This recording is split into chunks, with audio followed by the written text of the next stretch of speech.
સર્વેભ્યઃ જય શ્રી કૃષ્ણ. શ્રી સરસ્વતી ગ્રુપ વતી online education ની અંદર હું જગદીશ દવે તમારું હાર્દિક સ્વાગત કરું છું. કેમ છો વિદ્યાર્થી મિત્રો? બધા મજામાં? મજામાં જશો મિત્રો?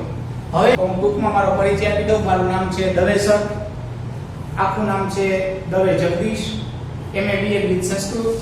અને હવે પછી એટલે કે આજથી આ વર્ષની અંદર તમારું જે સંસ્કૃત છે મિત્રો એ હું લેવાનો છું. બરાબર છે? તો હવે મિત્રો શરૂઆત કરીએ. નવા વર્ષે નવી શરૂઆત કરીએ. સંસ્કૃતમાં એક સરસ મજાની સૂક્તિ છે, દિને દિને નવમ નવમ. આપણે દિવસે અને દિવસે કાંઈક ને કાંઈક નવીનતા આપણા જીવનની અંદર આવવી જ જોઈએ. દિવસે અને દિવસે કાંઈક ને કાંઈક થોડો ઘણો ચેન્જીસ આવવો જોઈએ, જરૂરી છે. અત્યારે કેમ છે, ટેકનોલોજી છે આગળ વધતી ગઈ. પહેલાના સમયની અંદર આપણે બધાને ખબર હોય તો કોલ કરવા હોય તો STD PCO નો ઉપયોગ કરતા, પછી ઓલા રૂપિયા બદલાયા તો સિક્કા નાખીને એમાંથી ફોન કરતા. ત્યાર પછી શું આવ્યું? તો કે ત્યાર પછી ધીમે ધીમે કરતા કરતા મોબાઈલ આવી ગયા, નાના મોબાઈલ આવ્યા, પછી એન્ડ્રોઈડ મોબાઈલ આવ્યા ને અત્યારે નેટવર્ક 5G સુધી પહોંચવા આવ્યું. 2G આવ્યું, 3G આવ્યું, 4G આવ્યું, 5G આવ્યું. ટૂંકમાં કહેવાનો મતલબ કે કેમ ટેકનોલોજી આગળ વધતી જાય છે, એમાં આપણે પણ બધાએ ટેકનોલોજીની સાથે સાથે આપણી જાતને પણ અપડેટ કરવી પડે. જો આપણે અપડેટ નહીં કરીએ મિત્રો તો આપણે બધા પાછળ રહી જવાના છે. સમયની સાથે તો બધાએ ચાલવું જ પડશે. જો સમયની સાથે નહીં ચાલીએ તો સમય જતો રહેશે અને આપણે પાછળ રહી જશું. આપણે પાછળ ન રહી એટલા માટેથી આ વર્ષેથી આપણે સંસ્કૃતની અંદર થોડુંક જાજુ નહીં, થોડોક ચેન્જીસ કર્યો છે કે આપણે જ્યારે પણ ચેપ્ટરની શરૂઆત કરીએ મિત્રો ત્યારે એક સરસ મજાની PPT ટાઈપની સાઇટ બનાવી અને એના ઉપરથી PPT દ્વારા આખા ચેપ્ટરનું તમને એની અંદર જ્ઞાન મળી જાય કે આપણે શું ભણવાના છીએ. બરાબર છે? પહેલા આપણને ખબર પડી જાય કે શું ભણવાના છીએ તો પછી આપણને ભણવું ખૂબ જ સહેલું લાગે ને. તો એવી જ રીતે મિત્રો આજથી આપણે શરૂઆત કરીએ છીએ. આપણે જે પહેલો લેક્ચર સ્ટાર્ટ કરીએ છીએ એ પહેલા ચેપ્ટરમાં આપણું જે પહેલું ચેપ્ટર છે કોને સંબંધિત છે? તો કે પહેલું ચેપ્ટર છે ને મિત્રો વેદોને સંબંધિત છે, આપણી સંસ્કૃતિને સંબંધિત છે. ત્યાર પછી તો કે આપણા ગ્રંથોને સંબંધિત છે. અને આમ જોઈએ ને તો આખી સંસ્કૃતની જે ટેક્સ્ટ બુક છે મિત્રો, એ આખી ટેક્સ્ટ બુક છે ને એ સિલેબસમાં તો પૂછાવાની છે, પરંતુ જીવન પર્યંત જ્યાં સુધી આપણે લોકો જીવશું, આ પૃથ્વી ઉપર રહીશું, ત્યાં સુધી આ બધા જ ચેપ્ટરો આપણે ક્યાંક ને ક્યાંક આપણા જીવનની અંદર કામ લાગવાના છે. તો આપણી સંસ્કૃતિ શું છે એના વિશેનું આ પહેલું ચેપ્ટર છે. તો આપણને પહેલા એ તો ખબર જ હોવી જોઈએ કે આપણી સંસ્કૃતિ શું છે, આપણું વૈદિક સાહિત્ય શું છે, આપણા ધર્મ ગ્રંથો શું છે, સંસ્કૃતિ કોને કહેવાય, વેદ કોને કહેવાય, મંગલાચરણ કોને કહેવાય, વંદના કોને કહેવાય, સ્તુતિ કોને કહેવાય, પ્રાર્થના કોને કહેવાય, મંત્ર કોને કહેવાય, શ્લોક કોને કહેવાય. આ બધી જ વસ્તુઓ આપણને બધાને ખ્યાલ હોવી જોઈએ. આપણી કમસે કમ બીજી સંસ્કૃતિ નહીં, પરંતુ જે આપણી સંસ્કૃતિ છે એના વિશે તો થોડું ઘણું જ્ઞાન હોવું જોઈએ કે નહીં?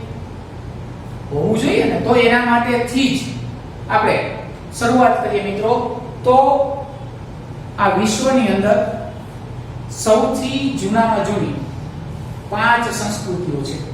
કેટલી સંસ્કૃતિઓ? તો કે 5. એમાં સૌથી પહેલી સંસ્કૃતિ કઈ? તો કે ભાઈ ચીનની સંસ્કૃતિ. ચીનની સંસ્કૃતિ. તો ચીનની સંસ્કૃતિ એટલે શું? તો કે ચીનની સંસ્કૃતિ એટલે કે સૌથી જૂનામાં જૂની જો કોઈ લિપિ હોય ને મિત્રો, સૌથી જૂનામાં જૂની લિપિ, ભાષા નથી કહેતો, લિપિ લખવાની, લખાણની પદ્ધતિ, એ ચીની લિપિ છે. બીજા નંબરમાં તો કે પછી એમણે કાગળ, એની શોધ, પેન્સિલની શોધ, આ બધી વસ્તુઓ કેમ આવે?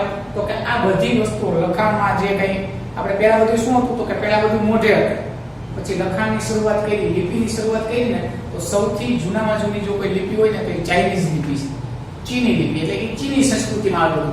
ત્યાર પછી નેક્સ્ટ નંબર છે માયા સંસ્કૃતિ. માયા સંસ્કૃતિ એટલે શું મિત્રો? તો કે માયા સંસ્કૃતિની અંદર શું હતું ખબર તમને? તો કે એમની અંદર અજીબો ગરીબો નિયમો હતા. કેવા નિયમો? તો કે અજીબો ગરીબ નિયમો. કે આપણે એના વિશે જરા વિચારી પણ શકીએ નહીં.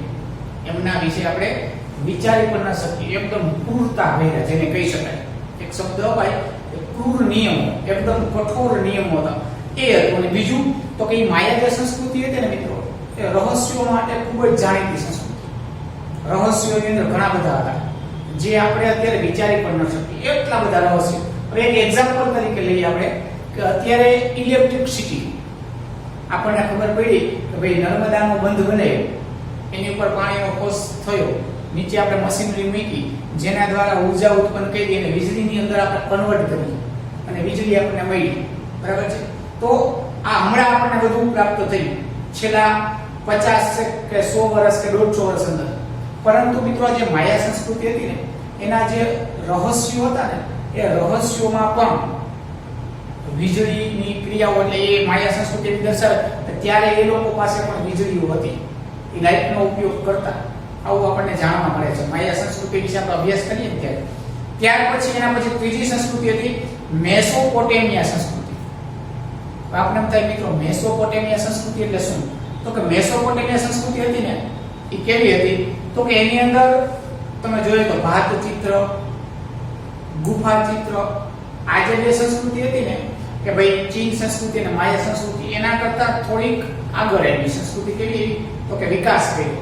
પછી ખેતી લાયક, ખેતીના જે આપણે ગુફા ચિત્ર જોઈએ કે ભાઈ ખેતી છે તો એ લોકોને ખબર પડી કે આપણે જમીનની અંદર કંઈક એક બીજ વાવીએ તો એમાંથી ઘણા બધા બીજોમાંથી આપણે એક બીજમાંથી ઘણા બધા આપણને બીજો મળે છે. તો થોડી વિકસિત થઈ. એના પછી ચોથા નંબરની સંસ્કૃતિ એવી મિત્રો મિશ્ર સંસ્કૃતિ. કઈ સંસ્કૃતિ ચોથા નંબરની? તો કે મિશ્ર સંસ્કૃતિ. મિશ્ર સંસ્કૃતિ એટલે શું? તો કે આપણે ઘણી વખત જોતા સ્ટ્રક્ચર છે, મોટી મોટી પિરામિડો છે, પછી મમ્મીઝ છે જે હચવાયેલા છે. બરાબર છે? તો એની અંદર પિરામિડ ને મમ્મીઝ ને મોટા મોટા સ્ટ્રક્ચરો, તો એના માટે જાણીતી જે સંસ્કૃતિ છે એને મિશ્ર સંસ્કૃતિ કહેવાય. અને પાંચમી સંસ્કૃતિ કઈ? તો કે ભાઈ સિંધુ ખીણની સંસ્કૃતિ, ઇન્ડસ વેલી. કઈ સંસ્કૃતિ? ઇન્ડસ વેલી, સિંધુ ખીણની સંસ્કૃતિ. અને આપણે એને નામ આપી શકીએ ભારતીય સંસ્કૃતિ. એવું પણ એક નામ આપી શકીએ, ભારતીય સંસ્કૃતિ. મિત્રો પાંચ સંસ્કૃતિ જે મેં કીધી તમને, ચીનની સંસ્કૃતિ, માયા સંસ્કૃતિ, પછી મેસોપોટેમિયા સંસ્કૃતિ, મિશ્ર સંસ્કૃતિ અને પાંચમી તો કે ભાઈ સિંધુ ખીણની સંસ્કૃતિ. આ પાંચેમાં જો સૌથી કોઈ જૂની સંસ્કૃતિ હોય મિત્રો તો એ કઈ છે? તો કે એ છે આપણી આ સિંધુ ખીણની સંસ્કૃતિ. સૌથી પુરાતન. શું કામે? તો કે આ બધી જે ઉપરની ચાર સંસ્કૃતિઓ હતી ને મિત્રો, એ કેમાં કામ લાગતી? તો કે એ ભૌતિક જીવન સાથે સંકળાયેલી છે. કેના સાથે સંકળાયેલી છે? ભૌતિક જીવન સાથે. પરંતુ આપણી જે આ હિન્દુ સંસ્કૃતિ છે, જેને ભારતીય સંસ્કૃતિ કહેવાય, ઇન્ડસ વેલી કહેવાય છે, જેને સિંધુ ખીણની સંસ્કૃતિ કહેવાય મિત્રો, એ ભૌતિકતા તો છે કે નહીં, પરંતુ વિશેષતા શું છે? તો કે ભૌતિકતાની સાથે સાથે આધ્યાત્મિકતા પણ એની અંદર છે. આધ્યાત્મિક જ્ઞાન. તો આપણી પાસે ખાલી ભૌતિક જ હોય, બધું બંગલો હોય, કરોડો રૂપિયાનો બંગલો હોય, બરાબર છે, પણ લોક મેળે ખોલતા ન આવડે તો, જ્ઞાન ન હોય તો શું કામ? બાથરૂમની અંદર સરસ મજાનો ટબ કે કુવારો ગોઠવી દે, એ ચાલુ કરતા જ ન આવડે તો શું કામ? તો જ્ઞાન તો હોવું જોઈએ ને. બીજું તો કે આ એક જ્ઞાન પણ આપણે કોઈ સંસ્કૃતિ દ્વારા મળ્યું છે, પરંતુ જેના માટે થઈને આપણે પૃથ્વી ઉપર આવ્યા છે, એનો મુખ્ય વજહ, મુખ્ય હેતુ શું છે એ સમજવું હોય તો શું કરવાનું? તો કે એના માટે થઈને ઇન્ડસ વેલી સંસ્કૃતિ, આ સિંધુ ખીણની સંસ્કૃતિ જે આપણી છે મિત્રો, એની અંદર ભૌતિકતા તો છે જ, પરંતુ સાથે સાથે આધ્યાત્મિક પણ છે. અને આધ્યાત્મિકની વાત કરવામાં આવે મિત્રો, ધર્મની વાત કરવામાં આવે, આધ્યાત્મિકમાં વાત કરવામાં આવે એટલે આપણા મગજની અંદર સીધું એક જોવા મળે. શું? તો કે સૌથી જૂનામાં જૂનું, વિશ્વનું સૌથી જૂનામાં જૂનું પુસ્તક કયું? તો કે વેદ. સૌથી જૂનામાં જૂનું પુસ્તક કયું? તો કે વેદનું. અને વેદનું કયું પુસ્તક? તો કે ઋગ્વેદ. કયું પુસ્તક? તો કે ઋગ્વેદ. વેદનું જે પુસ્તક છે એમાં ઋગ્વેદ સૌથી જૂનામાં જૂનું પુસ્તક. એક વેદ છે કે આ દુનિયાની અંદર કાંઈ નહોતું ને કે પુસ્તકો, ત્યારે એક જ પુસ્તક હતું, એ તો ઋગ્વેદ. તો મિત્રો ઋગ્વેદ છે, ઋગ્વેદની અંદર જે આપવામાં આવ્યા ને એ બધી ઋચાઓ છે. એની અંદર ઋચાઓ છે. ઋગ્વેદની અંદર મિત્રો બે પ્રણાલી આવી. ઋગ્વેદનો પૂર્વાર્ધ ભાગ અને ઉત્તરાર્ધ ભાગ. બરાબર છે? પૂર્વાર્ધમાં બધા દેવોની સ્તુતિઓ અને ઉત્તરાર્ધમાં ઋગ્વેદ કાલીન સમાજ કેવો હતો એ આપણે વિડિયો લેક્ચરની અંદર બચાવે આપણે જ્યારે ભણશું ત્યારે એની અંદર આપણે વધારે એની અંદર ચર્ચા કરશું. અત્યારે તમને ખાલી માહિતી આપું કે એની અંદર બે પાર્ટ આવે, બરાબર છે. હવે ઋગ્વેદના મંત્રો છે કઈ રીતે લખાણેલા હોય તો કે આપણે ફોટો દ્વારા જોઈ શકીએ. ત્યાર પછી ઋગ્વેદ એક જ હતો અને ત્યાર પછી વેદવ્યાસ નામના ઋષિ થયા અને ઋગ્વેદ ખૂબ જ અઘરો હતો એટલે એમાંથી બે વેદ બનાવ્યા. એમાં પહેલો વેદ બનાવ્યો યજુર્વેદ. યજુર્વેદ છે એના પણ બે ભાગ પાડ્યા, શુક્લ યજુર્વેદ અને કૃષ્ણ યજુર્વેદ. તો કે શુક્લ યજુર્વેદની અંદર શું છે, કૃષ્ણ યજુર્વેદની અંદર શું છે તો કે એ પણ આપણે માહિતી પછી જ્યારે વિડિયો લેક્ચર છે ત્યારે ડીપમાં જશું કે એકમાં જીવ જગત અને જગદીશનું જ્ઞાન છે, એકમાં કર્મકાંડ વિધિ વિધાન હોમ હવન છે અને કઈ રીતે છે એ આપણે જોઈ શકીએ કે એનું લખાણ કઈ રીતે છે, વેદના મંત્રો એને યજુર્વેદ સંહિતા કહેવાય કે કઈ રીતે લખાય છે. ત્યાર પછી ત્રીજા નંબરનો વેદ એવો મિત્રો સામવેદ. હવે જે સામવેદ છે ને મિત્રો એને સંગીતની ગંગોત્રી કહી શકાય. શું કહી શકાય? સંગીતની ગંગોત્રી. શું કામ? તો કે સામવેદ છે ને એની અંદર એક આખું શાસ્ત્ર છે જેનું નામ છે ગાંધર્વ શાસ્ત્ર.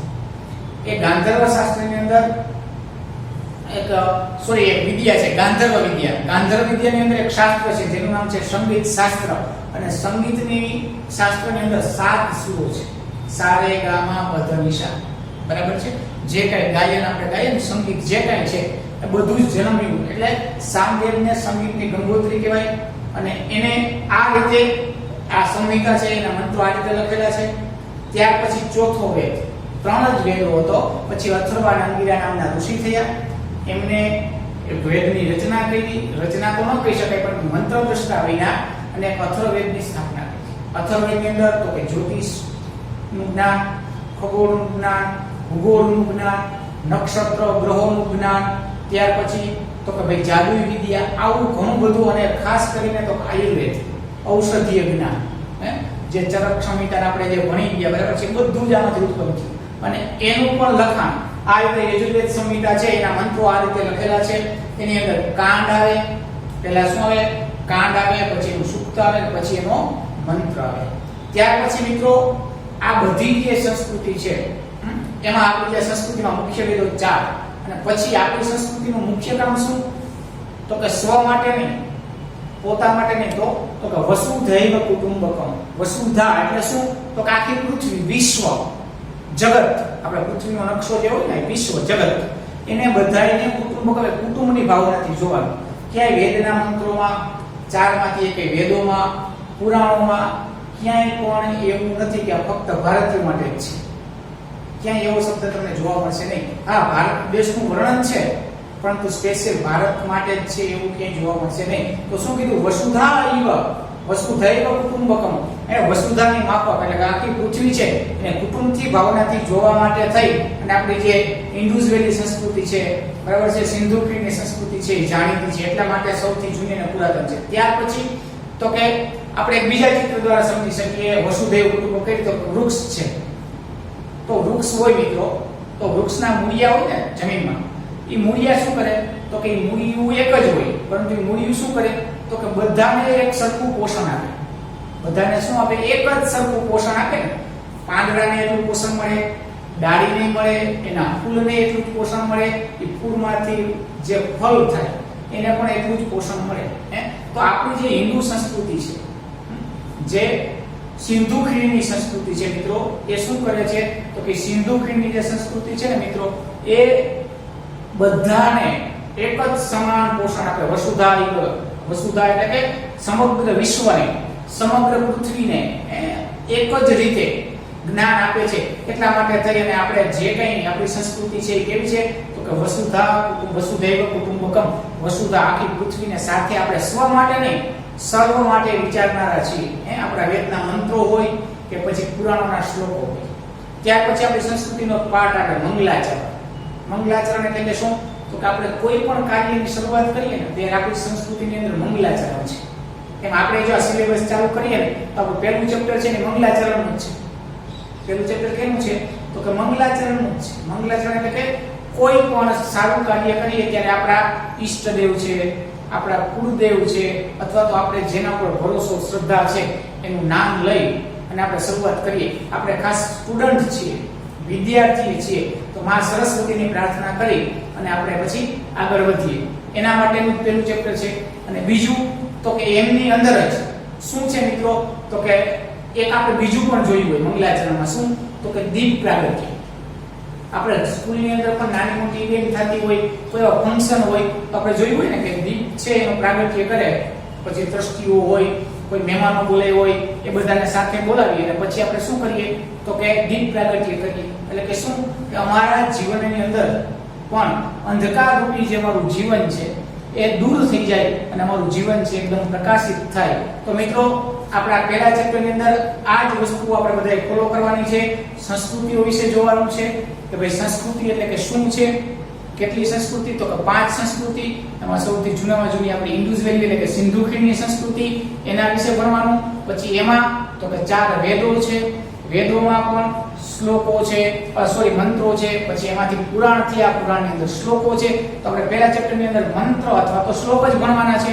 એ કેના આધારિત છે તો કે મંગલાચરણને આધારિત છે. મંગલાચરણ એટલે કે દીપ પ્રાગટ્ય, કોઈ કાર્યની શરૂઆત કરીએ એના માટે જ આધારિત છે. તો મિત્રો હું આશા રાખું છું કે તમને આ લેક્ચર દ્વારા સરસ મજાનું આપણે શું ભણવાના છે આ ચેપ્ટરમાં એ તમને જ્ઞાન પ્રાપ્ત થયું હશે. બરાબર છે. તો હવે આપણે મિત્રો નેક્સ્ટ લેક્ચરની અંદર આપણે ચેપ્ટરની શરૂઆત કરશું. ચાલો, સર્વેભ્યઃ જય શ્રી કૃષ્ણ, જયતુ સંસ્કૃતમ.